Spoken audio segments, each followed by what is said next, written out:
amigos de Legal NEA. Legal NEA es un estudio jurídico corporativo que a través de una red de profesionales altamente calificados asesora y representa a empresas e individuos en la República Argentina y el extranjero. Legal NEA es una fundación que fomenta el acceso a justicia y el desarrollo de la abogacía pro bono. Legal NEA promueve valores. Muy bien, y están con nosotros el doctor José María González y el doctor Maciel. ¿Cómo estamos? ¿Todo bien? Muy bien, muy bien. ¿Todo bien? Está fresquito, ¿eh? Está fresquito, está hablando lindo. de ropa de invierno. No nos vamos a quejar del frío ahora, ¿no? No, yo todavía no. Un par de grados menos, capaz que sí, pero ahora está lindo. Bueno, ¿cómo andan en esta semana Pero, muy rara? bien. Una semana rara, semana cortada. El viernes, pero recién arrancamos.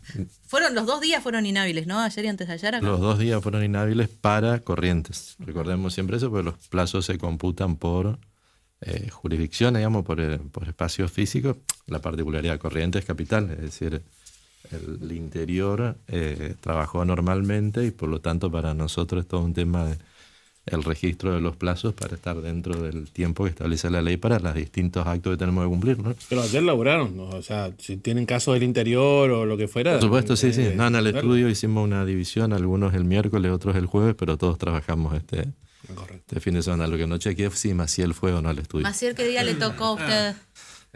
No, yo suelo ir, pero aparte se trabaja también. Suelo ir de manera física, digamos, pero hoy en día el trabajo virtual. ¿Esa es la excusa siempre? Yo le digo, Maciel, el tema del trabajo virtual. Encontramos. Y teniendo en cuenta que los plazos federales también no se computaron ayer, digamos, porque. Hizo teletrabajo, Maciel, usted. Hizo teletrabajo. Sí. ¿Usted le cree? Maciel es un lateral. Sí, Encontramos estudiando un poco que hay una nueva categoría de abogados que trabajan en estudios jurídicos, que trabajan para estudios jurídicos sin estar adentro de los estudios jurídicos permanentemente. Entonces parece que cómodamente encontró ese lugar. ¿Podríamos hacer eso en el periodismo? Un lateral. Vos sos medio lateral, Gamboa. Poco venís al estudio. Y vos, Peloso, también. Y el chaqueño. Más que lateral. Y el chaqueño es un corredor. Llegó Maciel y se fue urgente. Sí, que Marcelo. No, Perdió Marcelo. el lugar rápidamente. Pero mi última ausencia por motivo de salud. ¿Cuál de todas? La última. No, la después de la espalda. Sí. Ajá. Nico puede dar fe que yo, cuando usted hacía la entrevista, yo les pasaba los gráficos. Por eso, sos un border. Pasaba información. Usted mismo destacó que pasaba información cuando no estaba, así que bueno. ¿Puedo empezar a hacer eso? ¿Puedo empezar a lateral? Ese es el concepto. Un lateral. Unos Desde la cama voy a hacer el lateral. Lateral derecho. Hay un concepto que usaba Nicolás, que es el del pajarito de los Simpsons. Que apretaba un botoncito así. En la planta nuclear. Claro, cuando Homero buscó una alternativa para no ir a trabajar, engordó aún más. Ajá. Y pasó no sé qué peso, entonces tenía que hacer trabajo desde su casa. Y lo único que tenía que apretar era el botoncito yes. Entonces puso un pajarito que le haga ese yes y entonces no hacía nada. Hasta que decía filtrar no sé qué cosa, yes, y casi explotó la planta nuclear, pero bueno. Esperemos que no pase con Bueno, tema del día. Las repercusiones que puede llegar a tener el rechazo del Senado a los pliegos de los aspirantes a jueces de la Corte, los nombrados por decreto. ¿Por qué comentábamos en la previa, ¿no? ¿Será que hay un interés real de la gente en entender qué está pasando esto? ¿Qué está pasando con los jueces? Estamos hablando de jueces de la Corte, y de 2, ¿no? O no. Y es como que lo notamos tan lejano a veces todo lo que pasa. Sin embargo, está en juego la cabeza, la conformación de uno de los máximos poderes del Estado. ¿Qué va a pasar? A ver, imaginemos el caso de García Mansilla, que el gobierno volvió a decir que García Mansilla sigue hasta fin de año. Decide algo, un juicio que llega a la Corte, firma García Mansilla. Sí. ¿Ustedes pedirían la nulidad de eso porque García Mansilla no tiene acuerdo del Senado? El caso que la condena. A esta altura hay un juez federal que le sacó una medida de eco por 3 meses. Sí. Pero la condena de Cristina Kirchner no está en la Corte Suprema. Bueno, son como muchos temas, vamos por partes. ¿Sí? A ver, en lo que nos toca a nosotros, que es tratar de llevar conocimiento jurídico a la gente, de reconfirmar o por ahí sacar falsos conceptos, sacando todo componente político, lo que tenemos que decir es que el proceso se desarrolló de designación de jueces, se desarrolló conforme a la reglamentación, reglamentación que está en la Constitución Nacional, por un lado, que establece que el presidente es el que propone a los jueces, que establece que el Senado de la Nación es el que los acepta con los 2/3 del quórum presente, y que luego se reglamentó en el gobierno de Kirchner, de Néstor Kirchner, que estableció todo un procedimiento para otorgar relativa transparencia y participación popular a la gente, que consiste en que se anuncie previamente quiénes van a ser los candidatos propuestos por el presidente, se establezcan plazos para que presente avales, donde tienen que cumplir ciertos deberes de información de su estado financiero, económico, de sus clientes, de las asociaciones para las cuales trabaja, donde la gente puede realizar también observaciones, las ONGs, los distintos organismos de derecho. Y con toda esa información, el Ejecutivo elevó los pliegos de los dos candidatos. Llegó al Congreso, se hicieron las audiencias, son audiencias públicas donde el candidato contesta los requerimientos, las preguntas que le realizan los senadores, y a partir de ahí queda en instancia de votarse si se le da ese acuerdo o no. ¿Qué pasó ayer? Anoche. Fracasó el acuerdo. Es decir, no se alcanzaron los 2/3 de los senadores presentes de acuerdo al quórum establecido, y en consecuencia no van a ser jueces de la Corte por el procedimiento, por lo menos en esta oportunidad. Eso es por un lado. Esta es la lectura de lo que pasó ayer. Después hay especulaciones políticas, por qué sí, por qué no, las condiciones de cada uno, la idoneidad o no, etc. Está claro que la Corte Suprema es uno de los 3 poderes del Estado, la cabeza de uno de los 3 poderes del Estado, y que cada vez existe menos miedo a decir que también es un órgano político en el buen sentido de la expresión, es decir, que contribuye con sus fallos, con sus sentencias, al desarrollo político de la sociedad. Después, esa es la cuestión jurídica. Capítulo aparte, el caso de García Mansilla. García Mansilla, ya habíamos analizado el caso, fue propuesto durante el receso del Senado, bajo un artículo de la Constitución que habilita al presidente en esas condiciones de receso del Congreso, a designar ciertos cargos, entre los cuales, entendemos nosotros, no está previsto el de ministro de la Corte. Por lo tanto, sí, nosotros cuestionaríamos la intervención de García Mansilla en cualquier expediente, porque entendemos que la designación no es constitucional. No solo a partir del rechazo en el Senado, sino desde el origen. Desde el origen mismo de su intervención, que es lo que provocó esto que recién comentábamos, de que incluso haya un pronunciamiento en un juzgado federal donde le dice que se abstenga de eso lo estaba contando de la firma, bueno, de la participación en el dictado de sentencia. Pero ¿no te deja un escenario de mucha inseguridad si vos, si todas las resoluciones que salen de la Corte con intervención de García Mansilla puedan ser objetadas, o no quedás en una incertidumbre muy peligrosa? En una incertidumbre porque, recordemos, la Corte Suprema tiene 5 miembros, ¿sí? De acuerdo al estado actual de la legislación, 5 miembros. De esos miembros hay 3 que están en actividad, hay 2 que están vacantes, que son los cargos que hay que cubrir, con lo cual él vendría a ocupar un 4º lugar. En cualquier hipótesis de fallo dividido, donde, un fallo por mayoría, 4-0 sería, sí, no tendría una incidencia práctica, porque los otros 3 fallos, los otros 3 votos serían coincidentes, entonces no se alteraría esa situación. Pero sí, en una situación de fallo dividido, sí, claramente que sí, donde él formará parte de esa mayoría. 2-1. Y él, queda unos hay, cualquiera sea su... Primero que haga algo, queda unos hay. No hace algo, queda unos hay. Porque 2-1 va a decir, bueno, hay 4 miembros, 2-1 no tenés que votar. Y pensemos en la hipótesis contraria. Primero, las votaciones se hacen por mayoría, con lo cual, habiendo 4 ministros, se integra con un 5º. ¿Sí? Sí. Supongamos que hubiera un escenario de 2 votos a favor, 2 votos en contra en cualquier sentencia. Sí. Y es él quien emite el voto definitorio. Con el que completa, un camarista. Con el que completa. Bueno, ahí jurídicamente el cuestionamiento es cómo llegó a votar él. Si no hubo previamente una objeción de su participación, va a ser difícil claro, o sea, bueno, están 2-1. cuestionarlo. 2-1. ¿No? ¿Qué? ¿Completamos con 2 camaristas o García Mansilla del cuarto? No, hoy por hoy la situación es de total incertidumbre.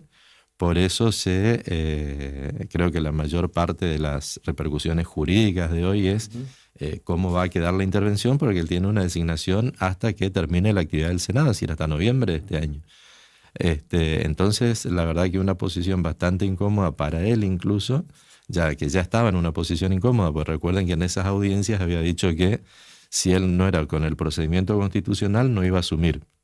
Una de las recriminaciones que se le hacían ayer es que no cumplió su palabra porque ingresó, digamos, por la ventana, si se quiere, a través de esta vía extraordinaria, digamos, por el presidente en comisión. Pero volviendo al caso, se plantea hay una resolución dividida, intervino García Mansilla como juez de la Corte, se plantea que ese fallo tiene, digamos, el voto de un juez que no fue nombrado constitucionalmente. Hago una aclaración ahí, sí. Por eso.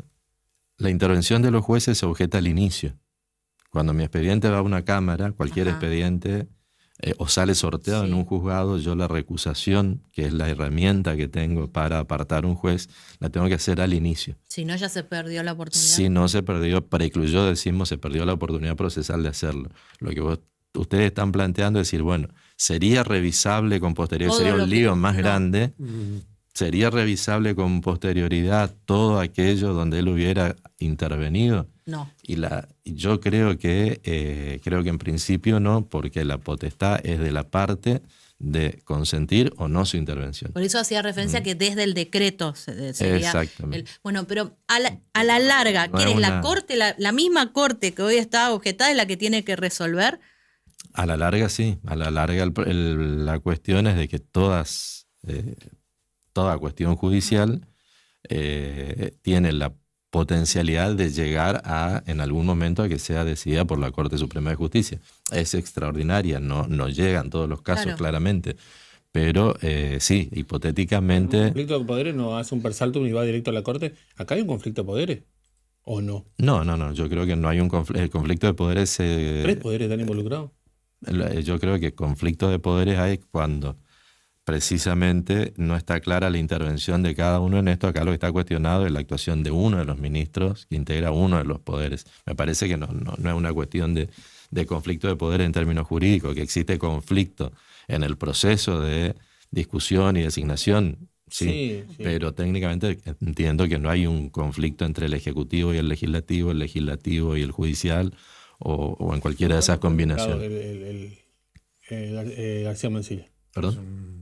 El último día antes. 3 días antes 2 o 3 días antes del inicio de las sesiones. O sea, sobre fines de febrero. O sea, que es la gran carga especulativa que tiene. Legalmente estaba dentro de los plazos, por lo cual Milei le podía nombrar. Exacto. Pero lo nombró o sea, vos podés nombrar mientras el Congreso no te laburando. Recordemos que nombró a los dos. ¿Sí? Que cuando llegó la designación a la Corte paró la toma de juramento, que lo tiene que hacer la Corte, al hijo, porque el hijo tiene la particularidad de que es juez y por lo tanto estaba con una licencia otorgada y que por lo tanto tenía que referirse a esa situación la Corte. Entonces le tomó juramento solo a García Mansilla. Yo le digo, a ver, vamos, yo sé que esto es político y que usted habla del término jurídico nada más. Milei tenía la potestad porque estaba en el receso del Congreso. Pero el Congreso terminaba sus vacaciones 2 días después que firmó el decreto. Es decir, lo hizo adrede, lo hizo a propósito. Y este conflicto nos lleva a eso que hizo Milei nos lleva a esta situación ahora, con un Congreso, con una Cámara de Senadores que rechaza en 2/3 al mismo que el presidente propuso sobre la hora, sobre la campana. A ver, lo propuso hace un año, lo designó. Bueno, qué sé yo. Firmó el decreto 2 días antes que el Congreso empiece a elaborar. La verdad, viéndolo acá, desde el punto de vista de, a ver, cómo lo veo yo, esto es más o menos parecido a lo que nos pasó a la Argentina en el 2001, con la cantidad de presidentes, 2001, 2002, con esa designación de presidente en forma consecutiva, en las cuales vos no sabías quién gobernaba Argentina. Bueno, ¿quién gobierna el poder? Porque ¿quién está? ¿Es o no es, digamos, un integrante del máximo órgano de la justicia argentina? Porque estamos hablando del máximo órgano de la justicia argentina. Según tiene la una Corte, equivalencia similar al Ejecutivo. Sí, estamos en igualdad de poderes, digamos, ¿no es cierto? Según la Corte, con 3 miembros puede funcionar. De hecho, y tuvo un gesto bastante importante por la gran cantidad de fallos que sacó funcionando con 3 ministros. Y con los procedimientos de subrogancia, se llama, que son los periodos donde esas 2 vacantes son cubiertos por caso transitoriamente por otros jueces de Cámara, ¿no? Existen los mecanismos. Yo no creo que esté en riesgo eso, pero sí que es de una desprolijidad institucional muy grande, que lo único que trae es más confusión. Yo imagino al oyente que está del otro lado hoy, no sé cuánto de lo que estamos hablando puedo llegar a captar, porque se mezcla o el dato político, la convicción política o la afinidad política tapa lo institucional e incluso tapa lo técnico, que es lo nuestro, que es lo jurídico, ¿no? Lo que tenemos que entender es esto: el procedimiento normal se cayó en el último paso, que es cuando los senadores tienen que dar el ok. Hoy tenemos al hijo fuera y tenemos a García Mansilla integrando una corte hasta noviembre formalmente, y no nos genera esta incertidumbre, decir, bueno, ¿de qué manera va a cumplir su tarea una persona que está cuestionada desde su propia ¿Él puede designación? renunciar? Sí, le toca litigar, doctor. ¿Usted cuestionaría Desde el inicio. Desde el inicio. Decir, señor juez, 2 puntos, chavo. Claro, pero atacaría ese punto, Claro. una ¿y los carta otros que jueces tiene a favor no lo pueden apartar? No. No, entiendo que no, porque hoy en realidad son pares, digamos. O sea, ellos no podrían Es decir, hacer ellos nada. tuvieron la oportunidad, como lo hicieron con el hijo, de decir, bueno, no le tomamos juramento. Recuerden que cuando viene designado, lo que hace la Corte es tomar juramento, no designa. Sí, la designación ya estuvo formalizada. lo cual podría retrasar más la mecánica habitual, o sea, de la dinámica, digamos, de ese cuerpo. Tiene que Si resolver vos la entrás, reputación. o sea, entrás antes de pedir resolver la cuestión de fondo por la que usted está Entra todas las litigando, recusaciones. ataca primero Sí, como estrategia judicial pero el ataca tema el del- normal funcionamiento, digamos, y si hay algo que necesita el justiciable es certidumbre respecto de que sus casos van a ser tratados sin ningún tipo de incidencia García de Mansilla este podría tipo, ¿no? renunciar, ¿no? Sí, Eso por supuesto, está dentro por de la supuesto. agenda. Bueno, y eso es lo que Y hay un una poco se presión está hablando social esta muy fuerte mañana, para eso, ¿no? Debería. Y a ver, ¿y quién fue el que le dijo que no tiene que resolver nada por 3 meses? Es un planteo que está la noticia, pero honestamente, como no conozco el fallo, no tengo acceso al fallo, es muy poco serio hablar en términos jurídicos de eso. A ver, llevándolo a un plano militar, es como que un teniente le diga al coronel lo que tiene que hacer, digamos, o a un general. A ver, los Porque jueces... un juez federal tiene No, una- porque no hay Ramos una... La diferencia... Bueno, Ramos Padilla fue también cuestionado desde el punto de vista Sí. político, digamos, por su afinidad con la oposición. En el Poder Judicial no existe, como en la comparación que vos haces con las Fuerzas Armadas, no existe un deber de obediencia. Cada juez, desde el primer juez, desde un juez de paz hacia los ministros de la Corte, tiene una autonomía y una independencia decisional. ¿Sí? Entonces, No son como sí, ministros de un gobernador. no tienen un deber de obediencia jerárquica, deciden según su Sí, como conciencia. juez federal le dice a un miembro de la Corte Suprema de Justicia lo que debe hacer. No sé. Bueno, Bueno, empiezan a pasar estas cosas locales. Hemos tenido fiscales imputados que no asisten a las declaraciones, digamos, cuando son citados. Entonces, es decir, algún contrasentido mayor que ese, cuando es él que cita a cualquier imputado y lo obliga a venir, cuando él está imputado no va. El fiscal no va. Lo que pasa, doctora, es que cuando hablamos de todo esto, eso es la cabeza de la justicia argentina. Entonces, ¿qué le podemos endilgar? O sea, ¿qué podemos decir cuando le atrapan a un ladrón y lo sueltan a las horas? Digamos, si la cabeza de la justicia no funciona, ¿qué esperar al resto del cuerpo? Bueno, unos segundos. Un fallo interesante, Carlos, para compartir, que tiene que ver con delitos informáticos, una decisión contra un banco. Sí, que tiene que ver con respecto a cuestiones de responsabilidad y cuestiones técnicas y viene al pie también respecto a estas aplicaciones que generan a partir de una foto una imagen de una caricatura, un dibujo animado y las implicancias legales que tienen esas cuestiones, las problemáticas que pueden surgir respecto al uso de los datos biométricos que utilizan esas aplicaciones.